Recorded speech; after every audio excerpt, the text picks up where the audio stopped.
Hello बच्चों, आप सब कैसे हो। आशा करता हूँ आप अच्छे होंगे। आज का जो वीडियो है वो कक्षा 12 के लिए है, स्पेशली क्लास 12 के लिए बनाया जा रहा है। आज हम बात करते हैं हमारा जो फ्लेमिंगो बुक का जो लेसन है, द लास्ट लेसन। आज किसके बारे में बात करेंगे बच्चों? हम द लास्ट लेसन के बारे में, जिसे कि अल्फोंसे डाउटेट के द्वारा बताया गया। किसके द्वारा बताया गया? अल्फोंसे डाउटेट के द्वारा बताया गया। अब मैं बताता हूँ कि आखिर इस लेसन को लास्ट लेसन क्यों कहा गया। तो क्या हुआ कि दो देश हैं, एक तो है फ्रांस और दूसरा है जर्मन। एक तो है फ्रांस और दूसरा है जर्मन। अब क्या हुआ, जर्मन ने फ्रांस पे अटैक किया और इसे अपने कैप्चर कर लिया।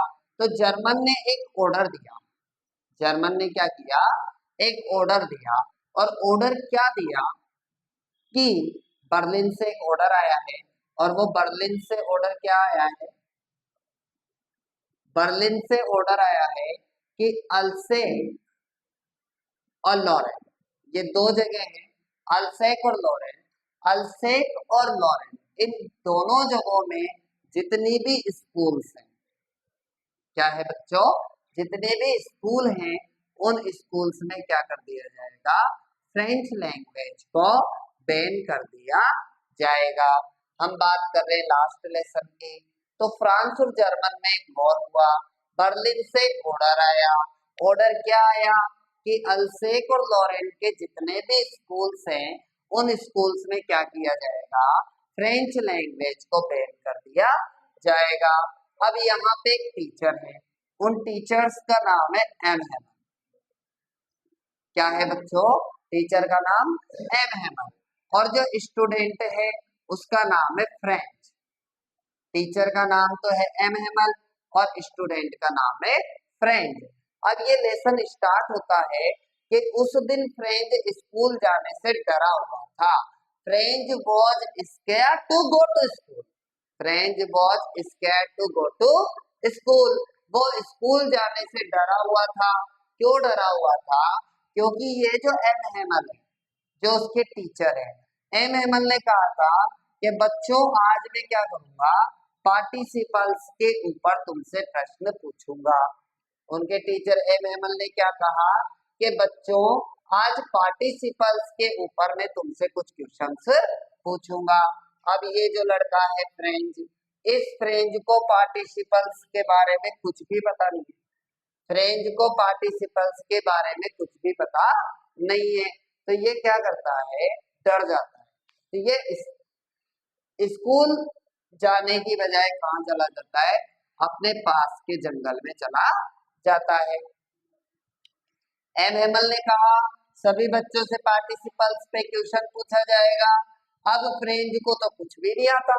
He did not know the first word about the participles। वो तो पार्टिसिपल्स के बारे में पहला शब्द भी नहीं जानता। तो वो क्या करता है बच्चों? वो स्कूल जाने के बजाय जंगल किनारे चला जाता है। अब जब जंगल किनारे जाता है तो वहां पे वो पक्षियों को देखता है, बर्ड्स चिरपिंग, पक्षी चहचहा रहे हैं। सोल्जर्स, वहां पर्शियन सोल्जर, वहां पे कुछ सैनिक है, वो क्या कर रहे हैं? ड्रिलिंग, अभ्यास कर रहे हैं। कुछ सिपाही अभ्यास कर रहे हैं। तो वो देखने लग जाता है। तो ये सारी चीजें उसके लिए अट्रैक्टिव होती है। ये सारी चीजें क्या होती है उसके लिए? अट्रैक्टिव होती है। तो वो उनको देखने लग जाता है। लेकिन फिर उसके दिमाग में आता है कि आखिर स्कूल तो जाना ही पड़ेगा, आखिर स्कूल तो जाना ही पड़ेगा। तो फिर वो वहां से स्कूल के लिए रवाना हो जाता है। कहाँ के लिए रवाना हो जाता है? स्कूल के लिए रवाना हो जाता है। अब जब वो रास्ते में जाता है तो रास्ते में बच्चों से क्या दिखता है? एक बुलेटिन बोर्ड दिखता है। क्या दिखता है? एक बुलेटिन बोर्ड दिखता है। बुलेटिन बोर्ड के वहां पे बहुत सारी भीड़ लगी हुई है। अब ये बुलेटिन बोर्ड जो है, वहां पे क्या है, जितनी भी युद्ध से संबंधित खबरें आती हैं, किसी नौकरी या ड्राफ्ट, किसी भी प्रकार की जो खबरें होती हैं, वो खबरें कहाँ दिखती हैं? उस बुलेटिन बोर्ड पर छाप दी जाती है। तो ऐसे ये जो ऑर्डर था, ये ऑर्डर भी उस बुलेटिन बोर्ड पर लिखा हुआ था और उसी ऑर्डर के लिए वहां पर बहुत ज्यादा भीड़ लगी हुई थी। लेकिन French did not know about the order. लेकिन उसे पता नहीं था कि ऐसा ऐसा कोई ऑर्डर आया है। अब वो स्कूल जाता है, तो जब हम स्कूल जाते हैं तो यूजुअली स्कूल में शोर शराबा सुनने को मिलता है हमें। या तो बच्चे प्रेयर करते रहते हैं, बच्चे स्टूल टेबल को अपनी डेस्क को इधर से उधर खिसकाते रहते हैं, ओपनिंग क्लोजिंग करते रहते हैं, या फिर जो अपने लेसन से उन्हें रिपीट करते रहते हैं इन यूनिसन एक स्वर में। लेकिन आज ऐसा कुछ भी नहीं है, चारों तरफ साइलेंस है, शांति ही शांति देखने को मिलती है। तो पहली बात तो उसको वही थोड़ा सा डाउट हो गया कि आखिर ऐसा क्या हुआ कि स्कूल में जो एनवायरनमेंट है वो पूरी तरह से चेंज हो रहा है। फिर भी वो स्कूल के अंदर जाता है, तो जब वो जाता है तो वो देखता है कि उसके जो टीचर है एम हेमल, वो कुर्सी पे बैठे हुए हैं, जबकि जो एम हेमल है बड़े स्ट्रिक्ट है। हाँ, एम हेमल कैसे हैं? बड़े स्ट्रिक्ट है, डंडा लेके घूमते रहते हैं क्लास में, बच्चों को पनिश करते रहते हैं। लेकिन आज बच्चों एम हेमल चुपचाप बैठे हुए हैं, और आज तो उन्होंने ड्रेस भी बड़ी अलग पहन रखी है, बड़ी प्यारी ड्रेस पहन रखी है। उन्होंने ग्रीन कलर का कोट पहन रखा है, पेंट पहन रखी है। वो ये जो ड्रेस है, उस ड्रेस को तभी पहनते हैं जब या तो कोई फंक्शन होता है स्कूल में, या फिर उन्हें कोई निरीक्षण करने के लिए, इंस्पेक्शन करने के लिए जाना होता है, तब वो उस ड्रेस को पहनते हैं। लेकिन आज उन्होंने वो ड्रेस पहनी हुई है। फिर दूसरी बात के यूज अनयूजुअल और क्या था? अब जब आप स्कूल में जाओगे, क्लासरूम में जाओगे, तो आपको क्लासरूम में कौन दिखेगा? स्टूडेंट्स दिखेंगे। लेकिन आज क्या था, क्लास की जो बैक बेंचेस थी, जो पीछे की बेंचें थी, जो हमेशा खाली रहती थी, आज वो बेंचें खाली नहीं, बल्कि कुछ गांव वाले उन बेंचों पर बैठे हुए थे। अब वो गांव वाले बैठे हुए थे, तो ये भी बड़े अजीब बात है कि क्लासरूम में विलेजर्स क्यों बैठे हुए हैं। तो बच्चों क्यों बैठे हुए थे? क्योंकि वो इसलिए आए थे, they had come to give respect for their teacher. वो क्या करना चाहते थे? एम हेमल को सम्मान देने के लिए आए थे, क्योंकि एम हेमल वहां पे क्या कर रहे थे? लगातार 40 वर्षों से उस स्कूल में पढ़ा रहे थे। क्या कर रहे थे? लगातार 40 साल से उस स्कूल में पढ़ा रहे थे। तो वो सभी उनको सम्मान देने के लिए आए हैं, उन्हें अलविदा कहने के लिए आए हैं। अब पार्टिसिपल्स की बात आती है तो फ्रेंच तो डरा हुआ था। क्यों नहीं सीखा? क्योंकि उसने कभी अपनी जो लैंग्वेज है उसमें कभी इंटरेस्ट नहीं लिया था, उसने कभी पढ़ाई में इंटरेस्ट नहीं लिया था। वो अपनी जो बुक्स थी उनको तो एक प्रकार का बर्डन मानता था कि ये तो बोझ है, इनको पढ़ने में कोई फायदा नहीं है। एम हेमल को भी वो हेट करता था, तो उसकी भी गलती थी कि वो नहीं पढ़ पाया। कई बार क्या होता है, बहुत सारे पेरेंट्स होते हैं, जो पेरेंट्स को थोड़ी इकोनॉमिक कंडीशन होती है वो अच्छी नहीं होती है, तो वो अपने बच्चों को क्या है किसी फार्म या मिल पे कमाने के लिए भेज देते हैं। तो उन पेरेंट्स की भी गलती है कि इसलिए भी बच्चे नहीं पढ़ पाए। फिर कई बार टीचर्स की भी गलती होती है। टीचर्स को कहीं घूमने जाना है तो वो क्या करते हैं? बच्चों की छुट्टी कर देते हैं। टीचर्स को अपना पर्सनल वर्क है, जैसे उनके पौधों को पानी वगैरह पिलाना है, तो वो वहाँ बच्चों को भेज देते थे। तो जो फ्रेंच है जो पढ़ नहीं पाया, उसमें उसके खुद की भी गलती है, उसके पेरेंट्स की भी गलती है, और एमएनएल की भी गलती है। तो इस चैप्टर में ये भी बताया कि आखिर वो क्यों नहीं पढ़ पाया, किस कारण से नहीं पढ़ पाया। लास्ट लेसन क्यों है?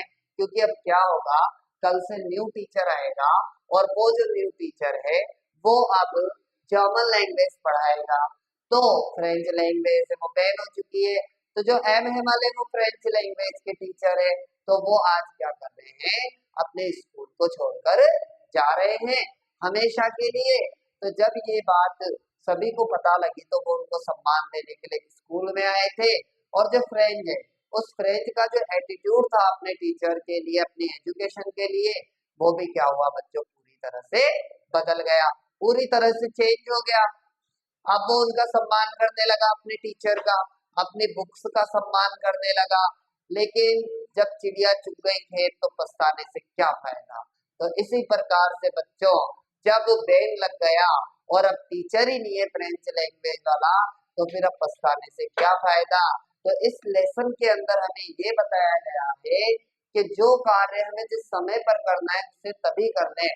अगर हम फ्यूचर के लिए उस कार्य को छोड़ देंगे तो हो सकता है कि उस कार्य को हम ना कर पाए और वो काम वहीं के वहीं रह जाए। तो हमें जो द लास्ट लेसन है उससे हमें ये शिक्षा मिलती है कि हमें डेली रूटीन का जो वर्क होता है, जो हमारी नीड्स होती है, उनके लिए हमें मेहनत करते रहना चाहिए। हमें अपनी एजुकेशन पर पूरा ध्यान देते रहना चाहिए, क्योंकि हो सकता है कल क्या हो, हम उसे पढ़ पाए या ना पाए, हमारे घर में कोई फंक्शन आ जाए या फिर हम बीमार हो जाए, कुछ भी हो सकता है। तो कल के लिए एजुकेशन को ना टालें, आज की एजुकेशन को आज ही पूरा करें। और यही बात अल्सेक और लॉरेन के स्टूडेंट्स को बताई गई है कि आप अपने फ्यूचर को सही नहीं बना पाए, आप अपनी मदर लैंग्वेज को नहीं सीख पाए, उसका ओनली रीजन ये था कि आपने प्रेजेंट पर फोकस नहीं किया। और जो प्रेजेंट पर फोकस नहीं करता है वो अपने जीवन में कभी भी सक्सेस को प्राप्त नहीं कर पाता है। तो इसके अंदर जो क्वेश्चंस बोर्ड के द्वारा पूछे जाते हैं, वो क्वेश्चंस पूछे जाते हैं कि आखिर फ्रेंच क्यों डरा हुआ था। तो फ्रेंच वाज स्कैर्ड, फ्रेंच डरा हुआ था बिकॉज एम हेमल सेड, क्योंकि मिस्टर हेमल ने कहा था that he would question on participles, कि वो पार्टिसिपल के ऊपर प्रश्न पूछेंगे। And French did not know the first word about the participles, और वो पार्टिसिपल्स के बारे में पहला शब्द भी नहीं जानता था। फिर दूसरी बात कि वो स्कूल जाने से लेट क्यों हुआ था, तो वो जंगल किनारे चला गया था, वहां पे उसने बर्ड्स चिरपिंग, पक्षियों की चहचहाट की आवाज सुनी, वहां पे उसने प्रशा के सोल्जर को अभ्यास करते हुए देखा। तो इन सारी चीजों ने क्या है, उसे अट्रैक्ट कर लिया, उसने कुछ टाइम यहाँ पर स्पेंड किया, तो वो स्कूल जाने से लेट हो गया था। फिर तीसरा क्वेश्चन हमसे यहाँ पूछा जाता है बोर्ड के द्वारा कि आखिर स्कूल में अनयूजुअल क्या था। स्कूल में अनयूजुअल क्या था, तो मैंने बताया कि स्कूल में प्रेयर की आवाज होती है, स्टूल्स को डेस्क को ओपन क्लोजिंग की आवाज होती है, बच्चे जो लेसन को यूनिसन एक स्वर में दोहराते रिपीट करते हैं उसकी आवाज आती है। लेकिन आज वो सारी आवाजें नहीं थी। क्लासरूम में अनयूजुअल क्या था, तो क्लासरूम में अनयूजुअल क्या था बच्चों, कि जो बैक बेंच होती है वो हमेशा एम्प्टी होती है, हमेशा खाली होती है। लेकिन आज की वो बैक बेंच भी खाली नहीं थी, बल्कि उन पर कुछ विलेजर्स बैठे हुए थे। और एमएमएल डिफरेंट कैसे थे, तो आज उनकी जो ड्रेस थी वो ड्रेस भी उन्होंने अलग पहनी हुई थी, जिस ड्रेस को वो प्राइज डिस्ट्रीब्यूशन के दिनों में पहनते थे, किसी फंक्शन के दिनों में पहनते थे, आज वो ड्रेस उन्होंने पहनी हुई थी। तो इन सारी चीजों को देखकर हमें पता चला कि स्कूल का जो एनवायरमेंट था वो अलग कैसा था, अनयूजुअल डिफरेंट कैसा था। तो आई होप, मैं आशा करता हूँ कि आपको द लास्ट लेसन की जो थ्योरी है, जो समरी है, वो आपको अच्छी तरह से समझ में आई होगी। अगर आप इसके पूरे क्वेश्चन आंसर चाहते हैं, पूरी समरी को रिटर्न में चाहते हैं, तो आप पीडीएफ फाइल लेने के लिए मुझे कमेंट बॉक्स में मैसेज करें, मैं आपको पीडीएफ फाइल अवेलेबल कराने की कोशिश करूंगा। Thank you for watching the video. I am Kapil sir.